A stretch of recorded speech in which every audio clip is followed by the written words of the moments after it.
আমরা আসছি গেস্টের বাসায়, যে আমার বন্ধু আরেকজন আছে, রাগ করে আছে, দেখানো যাবে না। আর ছোট বাচ্চা আছে, কই ওই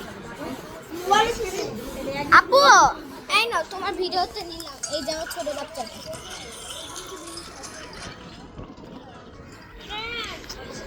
অনেক ভালো লাগছে দেখাতে। এই যে সবাই আসো এখানে, এই যে আসছে, আসো। আমরা তেমন একটা ভিডিও করতেছি, যেমন ব্লগ। রাখি বন্ধুরা কারা দেখেন সবাই কমেন্টে জানাই দিবেন। আমার ভাইয়ের বার্থডে ছিল এপ্রিল 10 তারিখে। আমার ভাইয়ের বার্থডে তো সবাই এসে ভরে ফেলছে বেড়ে, আমার তো মেয়া এই যে আরেকজন হাসতেছে। এই যে আজকে আমাদের ভিডিও এই পর্যন্ত। আল্লাহ